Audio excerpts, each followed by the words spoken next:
Good morning, everyone. I apologize that I can't be there with you this morning, but I just wanted to take a few moments of your time to talk about digital citizenship and the expectations we have in RUSD this year around the teaching of the digital citizenship lessons. As you know, last year was a soft launch for us. It was the first year of rolling out those different lessons in digital citizenship.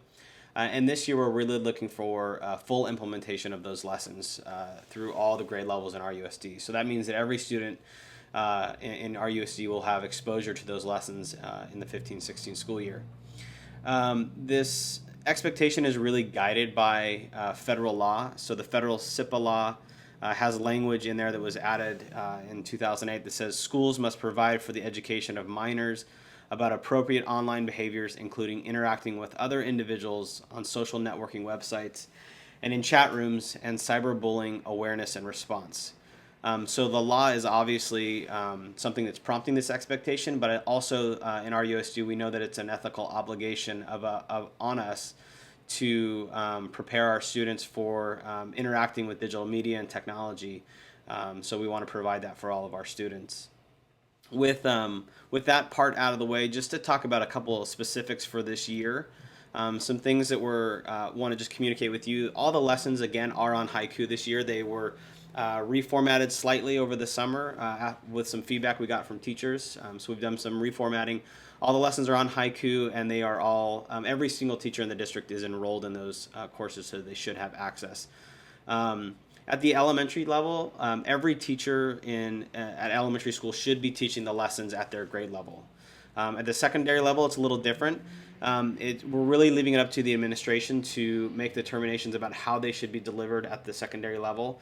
What we do want to emphasize and reiterate is that every student on your campus should be taught those lessons. So, for example, in ninth grade, if you're having your English department deliver those lessons, and in 10th grade, maybe your math department is delivering the lessons, that's fine, but every student needs to have those lessons presented to them throughout the year at some point.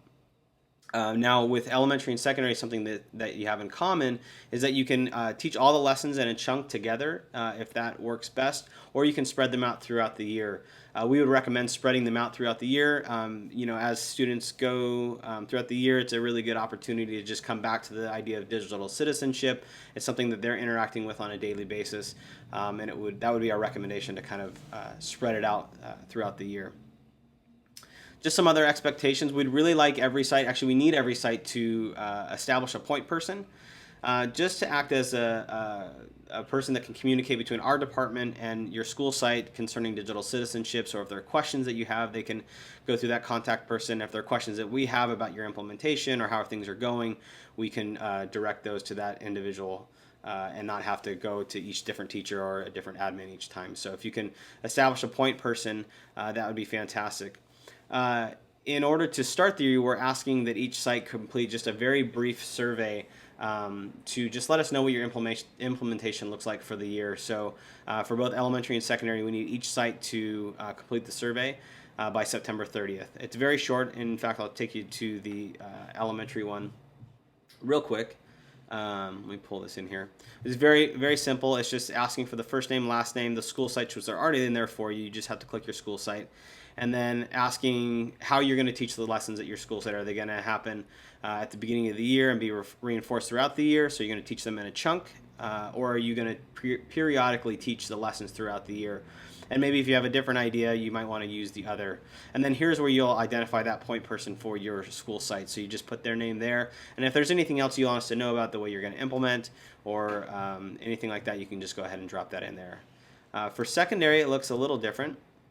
Let me pull that one in real quick. For secondary, there are some of the things are the same. Obviously, you want the first and last name of the person filling that out, the school site, which again is pre-populated for you. And then the questions here are, at each grade level, which department is going to teach those lessons? So in middle school, you may have your math department for 7th grade, and then for 8th grade, you may have your English language arts department. And if you have a different way of doing it, you can put that down here in the other box. You'll notice that we have the not applicable selection here for middle school principals.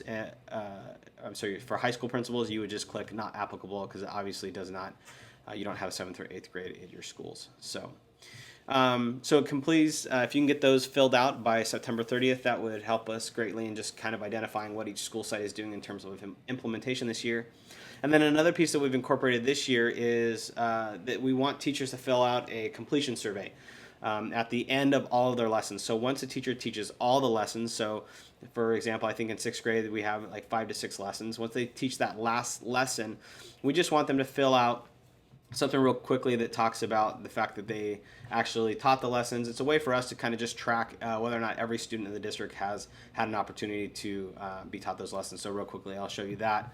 And it's just the first and last name of the teacher, their school site, which again is pre-populated for you, what grade level they teach, and then what was the approximate completion date, what was the last day that they taught the lessons, and then just submit that for us. It's just record keeping for our end.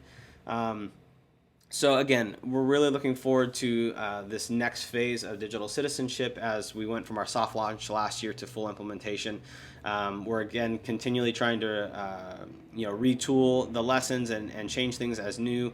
As technology is always evolving, we're trying to address those as fast as we can. So again, if you have any questions or comments or considerations for moving forward, we would always welcome those.